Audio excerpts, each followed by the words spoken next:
Voilà. Voilà, on commence donc la suite du texte de Manitou sur Béréchit, Paracha Béréchit. Alors, il est rentré dans un questionnement au niveau de la création, parce que, bon, je ne parle pas de métaphysique de la création, hein, donc on y reviendra, le Tsimsou, etc. Bon, tout ça, c'est très intéressant, mais en même temps, lorsqu'on prend création, il va y avoir des questions de base au niveau existentiel qui vont se poser, dans la mesure où il y a un créateur. On attend que la création corresponde à peu près à un projet. S'il y a un créateur, il y a un projet. Or, lorsque nous voyons l'état du monde, on a un problème de décalage. Et dans ce problème de décalage, on a déjà parlé pendant deux séances sur le décalage entre le monde de la vérité, c'est-à-dire tel que le créateur le projette, en tout cas en termes de projet, et le monde de la réalité dans lequel nous sommes. Et donc, dans ce décalage, il y a un cheminement qui nous mène de ce monde de la réalité au monde de la vérité. Ce monde-ci étant comme une forme de prosdor, de couloir, de préparation, de laboratoire, je dirais même, pour nous mener vers ce monde vrai qui serait le monde projet. Donc, on a déjà vu plusieurs fois, aussi bien par le Ramchal que par Manitou, le pourquoi de soi-disant cette imperfection, qui est une véritable imperfection, mais qui est parfait dans la mesure où ça nous permet d'être acteurs dans la création du monde, c'est-à-dire on est participant à la création du monde. Donc on a ce libre arbitre, et là, on a commencé à discuter la problématique du mal. Donc on a vu qu'il y a une nécessité que du point de vue projet, du point de vue des principes, qu'il y ait une notion de ce qu'on appelle le mal, et on va se poser des questions, c'est quoi ce mal? Alors, du point de vue de la création ou du point de vue de la réalité? Et là, on a déjà commencé à parler la dernière fois sur cette notion-là. Maintenant, il revient d'une façon un peu plus détaillée, euh, s'il y a création du mal, bara, Manitou, et puis bon, je pense que la plupart des sages se disent que ce barara ne peut pas être un mal tel que nous le connaissons dans notre monde. Donc on a vu la dernière fois qu'il fallait voir qu'il y a quatre principes au niveau monde. Un principe qu'on appelle Atzilut, qui est le monde de la pensée, c'est-à-dire c'est là qu'il y a la pensée ou la volonté, on dirait même la volonté de créer. Ensuite, il y a le monde de la Beria, qui est le monde de la création. Or, quand on dit création, il ne s'agit pas de ce mot qu'on utilise en français, créer, mais on l'utilise en hébreu bara, et ça n'a rien à voir avec la notion de création lorsque nous créons. Nous ne créons pas, nous transformons, nous avons une création, mais on part de quelque chose. Si je crée un meuble, je parle de matériaux, de bois ou du fer ou de ce que vous voulez.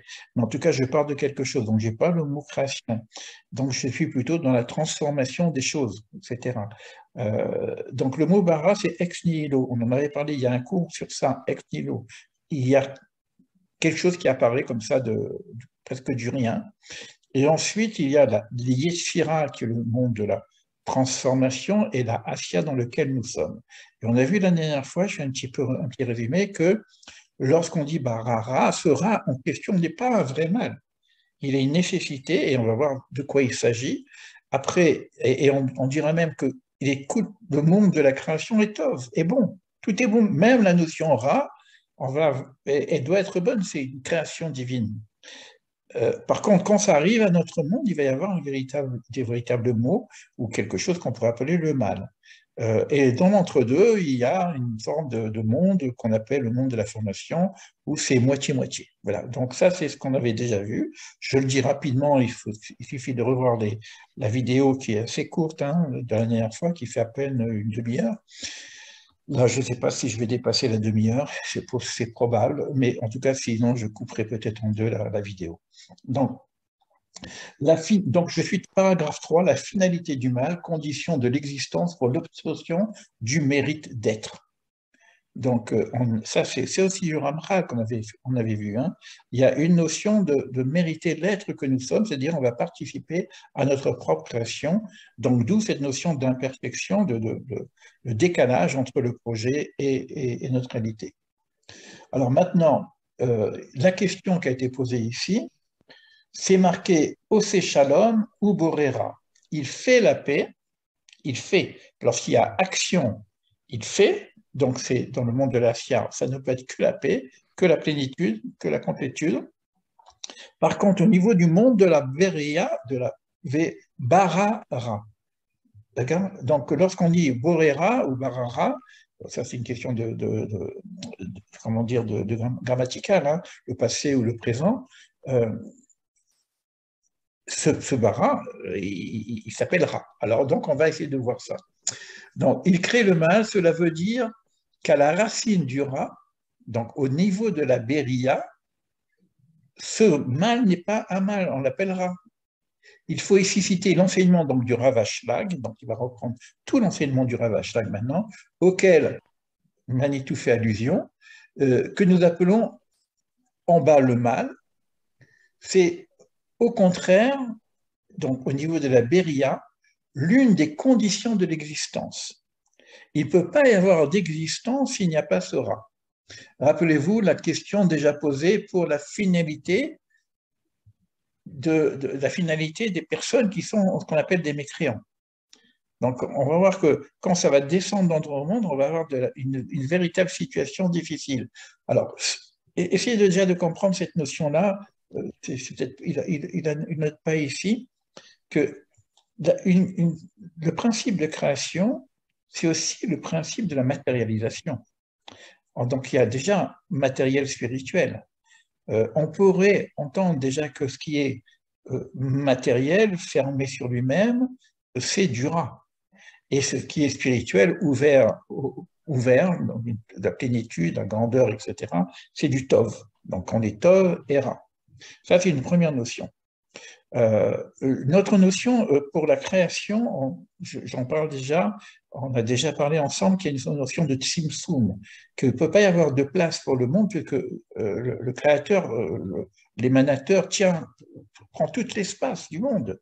Donc il est obligé de faire une rétraction de son être pour qu'il y ait possibilité d'avoir un espace à autre que lui. Donc il va y avoir donc une rétraction du divin. Donc, à partir du moment où il y a une rétraction du divin, il y a une forme d'absence nécessaire à notre libre arbitre et à notre existence. Or, qu'est-ce que c'est le bon? C'est la proximité du divin. Et qu'est-ce que c'est le mal? C'est l'éloignement du divin. Mais s'il n'y avait pas ça, il n'y aurait pas d'existence. Donc, sera est une nécessité à l'existence. Matérialisation, mais en même temps, avoir un espace dans lequel je peux exister, parce que sinon, la présence divine remplit le tout et je ne veux pas exister. Et en même temps, il y a la nécessité de rétraction de cette lumière infinie qui me permet d'exister. Alors, c'est ça qu'on appelle également rat. Maintenant, il va donner une autre notion du rat, puisque il va commencer par prendre un terme dans le Talmud que les gens ne comprennent pas beaucoup, et c'est un peu difficile d'aller entendre. Il dit Ki yetzer lev adam ra mina arotav. Car le yetzer ra, le penchant du mal, est au cœur de l'homme depuis son enfance. Il est en train de nous dire que l'enfant, de nature, parce qu'on a Yetzer Tov, Yetzer Ra. Je dis tout de suite, parce que sinon on ne va pas comprendre le texte, Manitou, bon, je vais le lire un petit peu en diagonale aussi.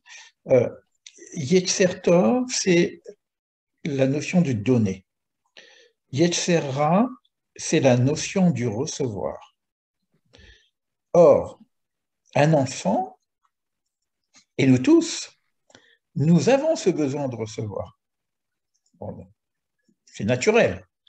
Or, ce besoin de recevoir qui est à la racine de la création, en soi n'est pas vrai mal. D'accord? Par contre, ce besoin de recevoir pour recevoir, là, on va être dans la notion du mal. Et maintenant, le Yetzer Tov, c'est le besoin de donner, et on va voir comment il articule. Mais il dit qu'un enfant lui-même, pourquoi le Talmud dit qu'il n'est que basé sur le Yetzer Ra? Tout simplement parce qu'il ne peut pas donner l'être. Donc, qu'est-ce que c'est le Yetzer Ra? C'est recevoir l'être. Et qu'est-ce que c'est le Yetzer Tov? c'est de donner l'être. Or, un enfant, tant qu'il est pubère, bah, il ne peut pas donner l'être. Donc, c'est la notion de donner la vie. C'est pour ça qu'on va dire que l'enfant, tant qu'il est petit, il n'est que dans le cas de recevoir la vie. Et à un moment donné, il va être pubère, il va pouvoir donner la vie. C'est comme ça qu'on commence à parler du Yetzer Tov. Maintenant, il continue, je continue à donner. Donc, je reprends les catégories fondamentales. Recevoir l'être, c'est la racine du mal. Mal qui n'est pas vraiment un mal au départ, hein, on a bien compris. Et donner l'être, c'est la racine du bien. Voilà ce que le cadre de l'enseignement du Rav Ashlag. Maintenant,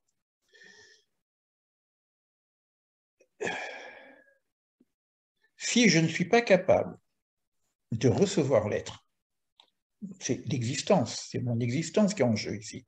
Bon.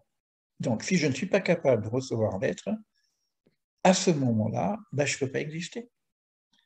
Là, il y a des états comme ça, dépressifs, etc. Voilà, on refuse la vie quelque part. Mais accepter la vie, c'est recevoir l'être. Et c'est dans un état d'être, même la réalisation spirituelle, c'est basé sur recevoir l'être. Alors maintenant, il dit, si je ne suis pas attaché à cette notion de recevoir, et si je ne suis pas attaché en bas, c'est-à-dire l'appétit d'être, ben, qu'est-ce qui va se passer? La neshama, elle a une tendance à remonter à sa racine. Parce que c'est notre existence, il y a l'existence et l'essence. Notre existence, elle doit être enracinée, c'est la terre. L'essence, elle est plutôt vers le ciel, c'est un peu comme l'échelle de Jacob, c'est comme, bon, si je me laisse porter uniquement à rêvasser au ciel, et si je laisse simplement la neshama, c'est-à-dire mon âme, se retourner à sa source, à ce moment-là, nous dit le Manitou, c'est très dangereux de laisser la neshama rêver à là-haut, car si le Yetzer Hara du corps n'est pas suffisamment présent pour lester la montgolfière, je pense qu'il y a des personnes qui comprennent ce que je suis en train de dire en ce moment-là, hein, la montgolfière de la neshama, cela risque d'entraîner des choses graves dont les psychologues risqueraient de vous parler. La neshama d'un tzaddik n'a qu'un seul désir, c'est de remonter chez elle. Elle est mal en bas. Il faut donc qu'elle soit attachée en bas pour la finalité de son existence terrestre par le Yetzer Hara, qui est appétit de vie. Cela veut dire que la tendance à recevoir l'être est la condition sine qua non de notre existence. C'est en cela que ce Ra, Barara, ne veut pas être un mal. Lorsqu'on a servi cette tendance à recevoir l'être à ce que l'on appelle en français l'égoïsme, si on reste que là-dedans, c'est toujours l'enseignement du Rav Ashlag, cela devient le mal. Si je suis que pour consommer le monde, à ce moment-là, ça devient le mal. Mais il y a une nécessité quand même d'avoir cet appétit d'être, d'existence. Donc, le Rav Ashlag, il reprend un peu cette notion. Il dit que nous sommes livrés apparemment à une problématique impossible à résoudre. Parce que recevoir et donner sont deux tendances contradictoires. C'est des révisions hein, pour l'instant, mais vous allez voir qu'on va avancer, on va certainement découvrir de nouvelles choses. Donc, qu'a fait le Rav Ashlag? Il a décomposé la structure recevoir-donner en quatre. Il y a recevoir pour recevoir, donner pour donner, donner pour recevoir, recevoir pour donner. Recevoir pour recevoir, c'est uniquement l'appétit et la jouissance de ce monde-ci, c'est l'égocentrisme, ça s'appelle le mal, à notre niveau d'existence. Alors, donner pour donner, Manitou il dit c'est un peu illusoire, parce que celui dont le slogan n'est que donner pour donner, l'art pour l'art, être totalement dans le désintéressement, la gratuité, attention, je vais prendre des claques là, fait semblant qu'il ne reçoit jamais. Or, il dit c'est peut-être le début, c'est le début de l'orgueil. Excusez-moi. Ça peut être le début de l'orgueil. On se prend pour le Dieu, parce qu'on n'est que des donneurs.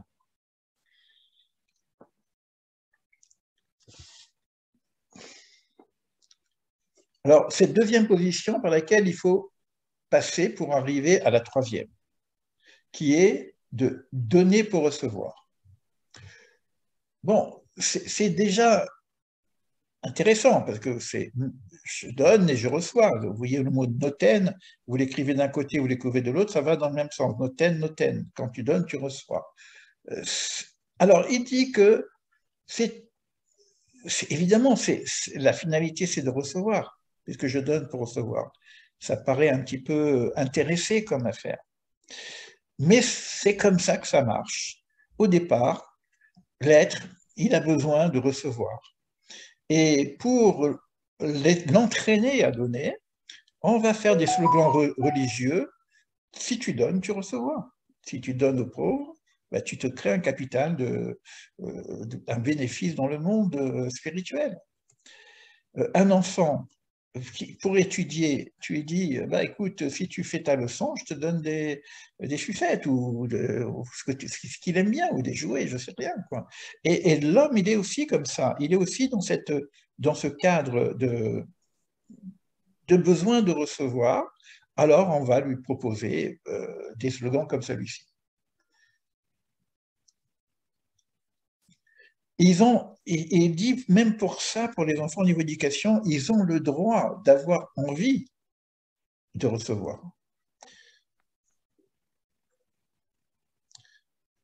C'est pourquoi il faut bien prêter attention à cela. Lorsqu'on élève les petits-enfants, non seulement c'est leur droit d'avoir envie, mais encore c'est le devoir des parents de leur apprendre à avoir envie, car après, ils n'auront que cela comme envie, ni plus ni moins, dit la Kabbale.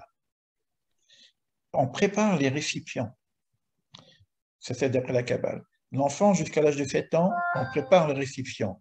Sa capacité de donner, sa capacité de vivre, sa capacité de recevoir va dépendre de ce qu'on va mettre en place dans l'enfance. C'est tous les kélim qu'on prépare. Est-ce qu'on peut rattraper les choses? Certainement. Mais pour l'instant, c'est ce que nous dit Manitou. Si l'on a fermé les vases Kabbalah de réception, ils passeront toute leur vie à vouloir essayer de les ouvrir et ils n'arriveront pas à les ouvrir et les psychologues, ça coûte très cher. Donc, quand il parle des enfants, il parle aussi des adultes en voie d'évolution qui veulent recevoir l'être et qui veulent... Qu'est-ce que c'est se réaliser? J'aimerais me réaliser spirituellement. C'est encore du recevoir. D'accord? Donc, je dois préparer mes kélis pour ça. Donc, vient alors une période préadolescente de la crise mystique que tous les jeunes gens ont connue, donner pour donner.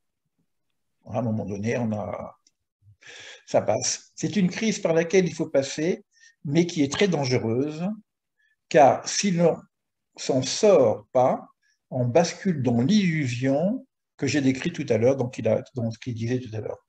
C'est un idéalisme très typique, c'est le romantisme en littérature. Il faut passer par l'âge romantique, mais il faut en sortir. On a ce désir à un moment donné qui dit, bon, je veux donner pour donner. Donc, pour l'instant, on n'a pas trouvé l'équation adéquate dans ces 4 qu'on nous a proposés. Au premier stade, on apprend à recevoir, et c'est à cela que les Rechaïm, les hommes qui veulent recevoir, servent. Ils nous apprennent comment on reçoit, mais il ne faut pas rester là. Au deuxième stade, on apprend à donner, et c'est à cela que les idéalistes servent. Ils nous apprennent à donner, mais il ne faut pas en rester là. Alors on monte dans les 2 autres niveaux.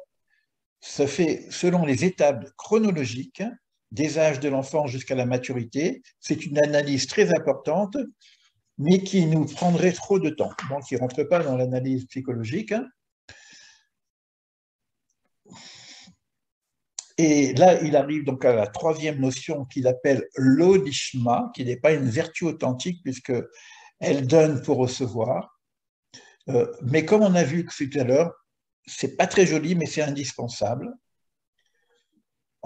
Et dans ce cadre-là, on va avoir la relation avec le Créateur. On a satisfait le Créateur en tant que créature de la réalité de recevoir, même si c'est donné pour recevoir. On réalise aussi le projet du Créateur de vérité en donnant.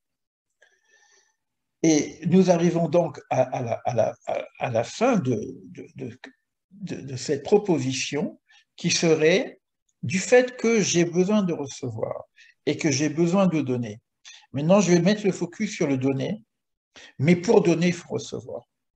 Donc, je suis dans une situation où je veux recevoir pour mieux donner. Je veux étudier pour mieux enseigner. Je veux gagner pour donner. Donc ça, c'est l'attitude idéale.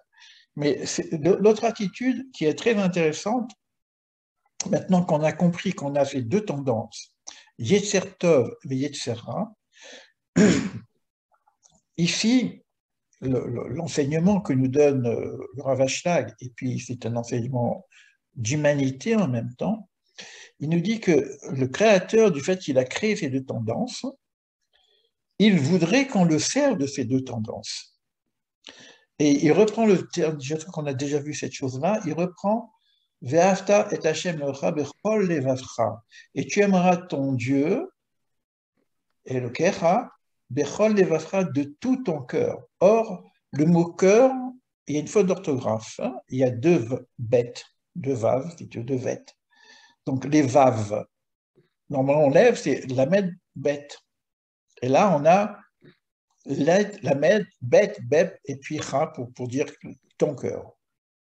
Alors, qu'est-ce que viennent dire les sages sur ces deux bêtes? C'est-à-dire on a d'ailleurs dans le cœur deux côtés, un côté droit, un côté gauche.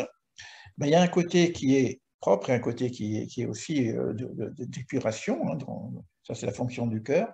Mais il dit qu'on a ces deux tendances qui sont dans le cœur, le besoin de recevoir, le besoin de donner, la tendance ra, la tendance tov, et il nous demande de servir Dieu de ces deux tendances. Et ça, c'est un véritable tikkun, une véritable réparation. À partir du moment où je sers Dieu aussi de mon mauvais côté, ben, je répare ce mauvais côté. Alors, ça veut dire quoi, servir Dieu de ce mauvais côté? Ben, c'est ce qu'on a compris, on a vu tout à l'heure. Par exemple, le désir de devenir sage, c'est un désir de recevoir. Ben, je le sers de mauvais côté. La jalousie, par exemple, c'est quelque chose qui n'est pas très sympa, la jalousie. Mais souffrir, être jaloux de quelqu'un qui a la connaissance, par exemple. Je dis, moi, ok, j'aimerais bien, etc. Bon. Ben, et bien, qu'est-ce que je vais faire? Je vais me mettre pour essayer d'y arriver. Je vais être en concurrence, etc. C'est le mauvais coup, c'est le mauvais penchant. Mais c'est un penchant qui sert le Créateur.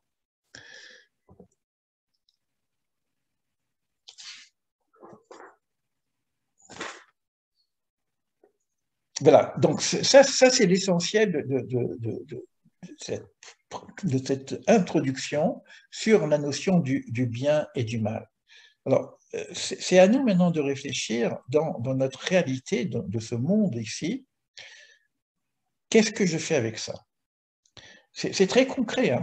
On n'est pas dans les planètes en train de regarder les séphirotes, les machins comme ça.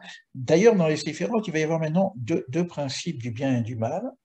J'en profite aussi pour en parler, pour mettre un petit peu de sel dans tout cet enseignement. La droite et la gauche. La droite, elle est de la tendance à donner. La gauche, elle est de la tendance à recevoir. Maintenant, il y a la tendance à l'ouverture et la tendance à la fermeture. Il y a la tendance à l'amour et il y a la tendance à la justice.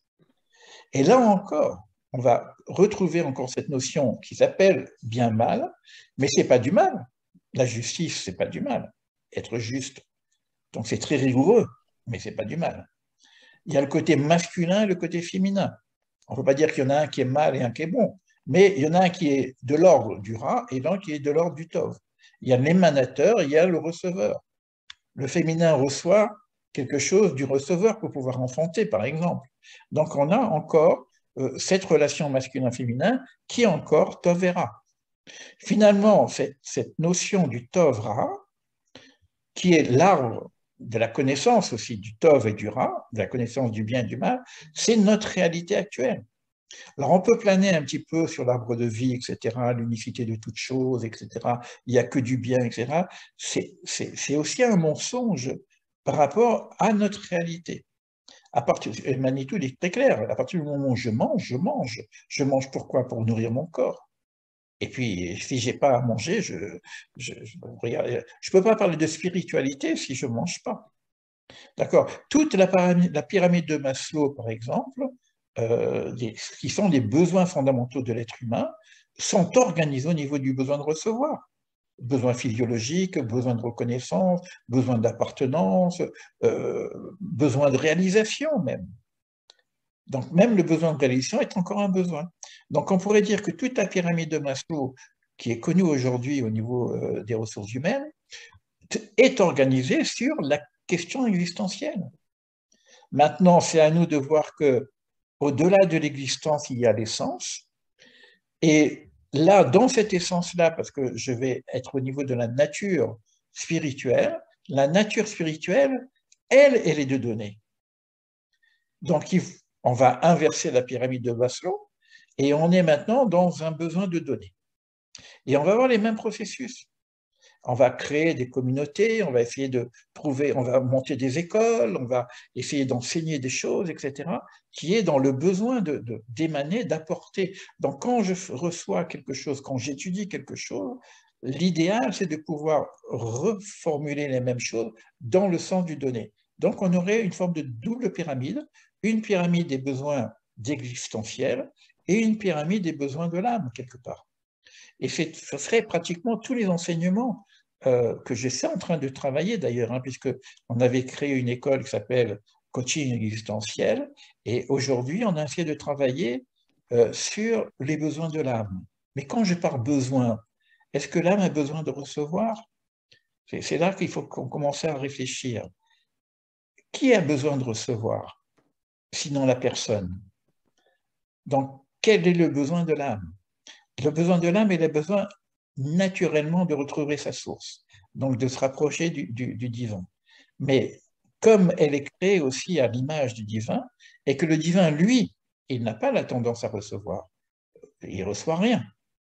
Donc, si je reste à l'image de Dieu, elle fut créée, où nous sommes créés, la véritable nature serait ce besoin de donner. Mais comme il faut rester sur Terre, on a aussi ce besoin de recevoir. Voilà un petit peu cette étude rapide que j'ai fait sur cette notion-là. Je regarde la suite, c'est quand, quand ça descend maintenant dans la matière et que ce besoin de recevoir pour recevoir, ce besoin existentiel d'appétit du monde, mais qui n'y a que ça, c'est ça qui va commencer à créer non plus que le mal, qui va créer le malheur, les guerres, parce que l'autre ne doit pas recevoir, donc c'est moi qui dois recevoir. Ce qui est à moi est à moi, ce qui est à toi est à moi. Donc on va avoir aussi, c'est intéressant de voir si on travaille sur Hanouka peut-être la semaine prochaine, toutes les problématiques qu'il va y avoir avec cette équation donner-recevoir, avec les besoins de pouvoir, le besoin d'avoir. Donc on aura toutes les tendances qui font de ce monde-ci l'état du monde dans lequel nous sommes et qui fait que ça ne fonctionne pas. Ce dont je parle aujourd'hui là, il faut être conscient que ça ne fonctionne pas. Cet équilibre droite-gauche, cet équilibre haut-bas, le corps, l'esprit, le recevoir et donner, ça ne fonctionne pas. Et tout le travail qu'on a à faire en tant qu'éducateur, éducateur spirituel, c'est de pouvoir retrouver cet équilibre entre le besoin de donner et le besoin de recevoir. Voilà pour cette leçon de mon époux. J'en profite pour voir s'il y a des choses importantes. Après, c'est très long. Je reviendrai sur ça, sur la lecture biblique où on voit d'une façon un peu plus précise dans la création le décalage. Bon, je vous en donne un puisqu'il en parle ici, mais j'avais vu un texte extraordinaire où on voit le décalage au niveau de la création de l'homme lui-même. On voit que l'homme n'est pas fini. Et vous le verrez dans le texte.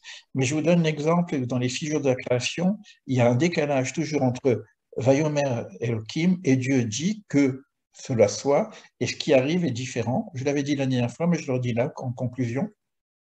Dieu dit qu'il y a un arbre aux fruits faisant des fruits, mais qu'est-ce qui se passe dans la réalité? Il y a un arbre qui fait des fruits. Et le mot arbre-fruit disparaît, alors qu'il devait être lui-même un fruit.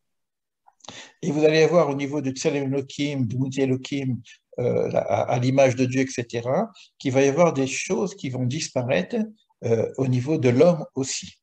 Et ça, je vous le montrerai avec l'aide de Dieu une autre fois. Et je continuerai avec Bereshit sur d'autres textes. Comme je le disais en introduction, ce mot Bereshit qui contient pratiquement toute la Torah et qui est le point initial, le point zéro de la création du monde, c'est pas un commencement, c'est pas une fin, tout est dedans, peut nous amener vraiment très très très loin dans la connaissance d'abord du processus de la création, mais aussi de ce que nous sommes. Et puis, certainement, pour ceux qui s'intéressent à la métaphysique, c'est l'origine de tout enseignement de la Kabbale. Bereshit. Je décomposerai ce mot. J'ai un livre ici, j'ai eu la chance de l'avoir en plus, où on reprend le mot Bereshit sur la tchouva. Il y a 2000 traductions de ce mot-là. Voilà pour ça. Si vous avez des questions, on peut rester un petit peu en enregistrement. Et puis ensuite, je coupe l'enregistrement et on continue à discuter en café philo, comme au café virtuel, comme on fait d'habitude. Est-ce que vous avez des questions? Vous pouvez, n'ouvrez pas vos caméras parce que c'est enregistré. N'ouvrez pas les caméras, mais ouvrez vos micros simplement, de façon à ce que moi, je n'ai pas à vous demander l'autorisation au niveau de l'image. Oui, Ellie. Oui, Daniel. En fait, la notion de donner pour recevoir, recevoir pour donner, etc. J'avais pensé à un truc très récemment, justement. En fait, je m'étais demandé, vous allez voir que c'est un rapport après, je m'étais demandé le sens existentiel de tout ce qui était non humain par rapport, nous, on a dans le sens une évolution, etc. Mais en fait, je m'étais demandé le sens existentiel de tout ce qui est non humain. Et en fait, par exemple, si on prend le règne végétal, euh, tout est cyclique, en fait, que ce soit minéral, végétal, animal et tout ça. Et je m'étais demandé, sachant qu'ils évoluent pas comme nous, quel était le sens de leur existence. Et en Si fait, tu veux, c'est une très bonne question. C'est une très très bonne Ellie, question. Oui. en fait, j'avais remarqué que, par exemple, le règne végétal, il reçoit du règne inférieur, c'est-à-dire le règne minéral, Ouais, pour donner de l'oxygène au règne supérieur, le règne exactement, animal, exactement, c'est exactement et ça. que, et Ouais. que en fait, leur seul sens existentiel, c'est de prendre, de recevoir ce qui est inférieur pour donner, euh, pour permettre, pour permettre quelque chose Non, c'est de... extraordinaire ce que tu dis, c'est très important. Et c'est pareil pour tous les règnes. D'ailleurs, l'explication qui nous est donnée dans la Kabbale de pouvoir manger même l'animal, elle est basée sur ça. Parce que l'animal, il va manger le végétal, et l'homme, il va manger l'animal. Mais en même temps, c'est pas pour. D'abord, il élève tous les éléments, parce que le végétal élève la matière, l'animal élève le végétal et l'homme, il élève l'animal. Donc il y a des notions comme ça, mais comme c'est pas pour se nourrir simplement, c'est vrai que si on veut vraiment réfléchir à la consommation, c'est-à-dire le besoin de recevoir ou le besoin d'appétit, évidemment, on n'a pas besoin de manger des viandes. Mais quand à un moment donné, il y a eu une autorisation à manger de viande, elle était basée sur ce principe-là et c'est aussi la base des sacrifices. Mais ça veut dire en même temps que tous les règnes, la vie, elle est faite comme ça. C'est très bien ce que tu dis, Daniel. C'est très intéressant au niveau de l'organisation, quoi. Et c'est maintenant, on peut réfléchir au niveau métaphysique, parce qu'au niveau métaphysique, il y a ce qu'on appelle l'émanation, Oui, c'est ce que j'allais dire, oui. la lumière. Donc, on reçoit la lumière. Et il y a une Mais il faut tendance, donner. oui, il y a une tendance aussi, ce qu'on appelle la lumière du retour. À un moment Hmm. donné, cette lumière, celui qui a reçu la lumière, il veut la redonner. Et il y a des erreurs au niveau de la lumière du retour, c'est-à-dire qu'on voudrait redonner la lumière à celui qui l'a donnée. Alors, c'est pas ça. Normalement, les séphirotes, c'est pour ça qu'il y a ce truc avec les séphirotes, comme ça, qu'on appelle la lumière du retour. Normalement, la lumière, les séphirotes doivent recevoir cette lumière et ensuite la redonner aux séphirotes inférieurs, si on veut parler métaphysique. Et ce qu'on appelle la brisure des vases, et c'est très intéressant par rapport à notre réalité du monde au niveau de ce qui est vraiment mauvais, la brisure des vases, c'est quoi? C'est qu'à un moment donné, les récipients gardaient la lumière pour eux-mêmes. Et qu'est-ce qui s'est passé? C'est ça la véritable, comment dire, racine des racines du mal. Parce que comment le mal est possible? C'est-à-dire qu'il faut que même dans le principe de la création métaphysique avant que nous existons, on parle des émanations et des séphirotes, eh ben, le créateur a commencé à faire quelque chose qui ne fonctionne pas pour qu'on ait aussi dans le monde supérieur ce qui ne fonctionne pas. C'est quoi? C'est les récipients qui reçoivent la lumière et qui la gardent pour eux. Paf, ça explose. Eh ben, l'homme fait pareil. S'il reçoit, et il ne redonne pas, paf, ça explose. Si tu manges et si tu ne dégages pas, paf, ça explose. L'économie, c'est pareil. Si tu reçois Picsou, etc., avec son château d'argent, à un moment donné, ça explose. Donc, vraiment, l'équilibre, c'est se recevoir et donner. Merci, Daniel. Et D'autres questions? quand on demande à quelque chose à Dieu, par exemple en prière, je pense qu'il faut toujours aussi être dans l'équilibre. C'est-à-dire donner. Par exemple, moi, quand j'étais malade, par exemple, j'ai demandé une guérison en prière, mais en fait, je me suis engagé à faire quelque chose et pour recevoir, et j'ai eu une guérison instantanée, en fait, alors que j'étais malade depuis plusieurs jours. Mais j'ai donné, je me suis engagé à faire quelque chose. Et pareil, quand quelqu'un vient, je me souviens une fois, il y a enfin, une histoire où quelqu'un va chez le tzaddik pour avoir une bracha pour survivre. Et il lui dit, mais tu t'engages à faire, qu'est-ce que tu vas donner en échange? Tu C'est t'engages, pareil, hein, qu'est-ce que c'est tu prends exactement la sur même chose. toi? C'est Et c'est ça qu'il c'est faut. la puissance de la tzedaka aussi. C'est qu'on a Mm. l'habitude, par exemple, d'avoir une boîte comme ça où tous les matins, avant de prier ou dans la prière, on met des pièces pour avoir ce geste de donner.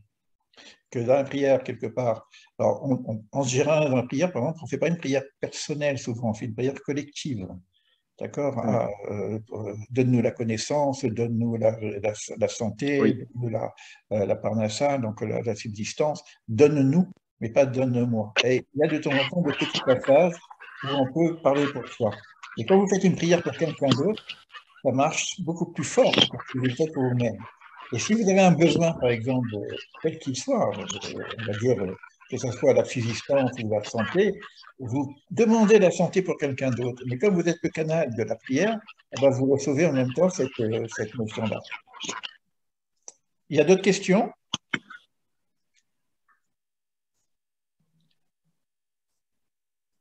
On est dans du réel, hein, c'est pas... Bien qu'on a parlé un peu de métaphysique, avec l'histoire des lumières, de la brisure des vases, etc. Bon, je ne sais pas qui se passe, qui parle. Bon, je vais arrêter l'enregistrement et puis on va faire un peu de...